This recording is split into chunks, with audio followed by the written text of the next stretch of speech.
All right, so a lot of the panelists are more familiar with offline retail and Indian consumer market, so I'll let them take the hack on that one. I'm going to do this slightly differently. I'm going to talk to you about what has been going on in India in terms of e-commerce, because that's one of the big things.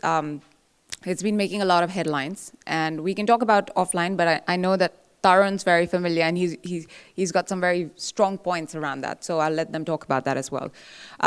Why I feel the Indian market can't be ignored is because it's moving from, like China, which moved from being the 9th largest consumer market to now the 2nd largest consumer market in the world. India's currently at 9th and is going to be at the 5th largest consumer market by 2020. So I don't think it's one of the things that you can ignore, ever. In terms of e-commerce, there's been a lot that's been written up about in the press. It's been getting a lot of, highlights in terms of the funding Indian e-commerce companies have been getting.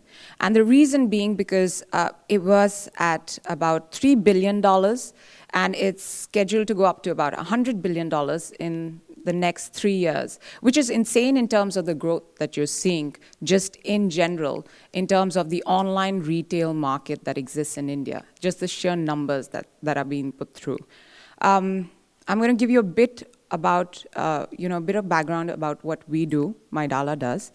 Clearly, I'm on online retail side, and then talk about how we actually took that, understood the Indian consumer better, and actually, I'd like to think, cracked it, okay, and finally got into where we are. I started Maidala in 2009. Yeah, get comfortable, because this is going to take a while. Really? Try me. I started Maidala in 2009. When we started it, we realized that we started it as a couponing site. Some of you might be familiar with Groupon. So we were what was labeled as India's Groupon clone. But what we realized was there was a real need that existed in the market. And that was, there were so many local businesses that did not know how to get online. And they did not have that. They saw Levi's coming in and Levi's.com, Facebook.com/Levi's. But they didn't know how to get there. That bridge never existed there for the local businesses. And so the whole thing for us was we were going to connect offline retail and bring it online. And then essentially help them get users that were meaningful users. And this we thought was genius because we were solving a problem. And I've sincerely believed if you solve a problem, you've got a business model, and you've got a great business model. All was fine, hunky-dory, till 2011, when we had about 52 competitors, 7 of them more funded than us, of course, including Groupon. And so we really needed to up our game quotient. And we knew that if we did not understand what the consumer did, we were going to be in serious trouble. And so we started studying what the consumers did. And we did 2 things which I think get us to the scale that we're at. We now do about 250,000 transactions every day. We have about 30 million registered users. We're across 209 cities in India. And we have basically no competitors outside of 7 cities in India. And so what we essentially did was we said, what are the things that the users like? What is it that the Indian consumer likes? And the first thing we said was we're going to pick something that's really close to the heart. And I'm not talking about religion. I'm talking about something really close to the heart, which is the ABC, astrology, Bollywood, cricket.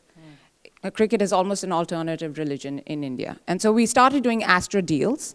We started partnering with Bollywood, which is just everybody goes through Bollywood. So we started talking to Bollywood and showcasing Bollywood movies. We became the largest digital marketer in terms of doing marketing for Bollywood movies. And we started doing deals around crickets. We started giving away cricket tickets. This made us a hit overnight. There was still a problem that needed to be solved. And that was, and everybody can tell you here, Indians tend to be really spontaneous. We buy instantly. So unlike the Groupon model, where you planned everything, we knew that we really needed to hit the user as they were walking into the store. And we needed to make this a personalized experience. Nobody wants to be getting spammed all the time. And so we essentially started really running data analytics, understanding what is it that the user was wanting. And this was never being done in India at that particular point in time. And so we started crunching the data and we said, wait, location, price points, what are they looking at, what are they buying? Let's just serve them that. Let them get relevant, marketing information around the retailers that they want to go to. Worked really well for us. One of the other problems that the Indian e-commerce industry tends to have is payments. There are only 45 million credit card users in India. Compare that to the 1.3 billion population that we are at. That's insane. So you're obviously not hitting the market at all. And so we said, this cannot be a market. We are not going to limit it to this.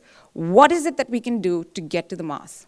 Now, the only thing that exists mass-wide is essentially mobile. And so we said, we've got to get on mobile, and we've got to do this quickly, and we've got to figure out a payment form that actually works.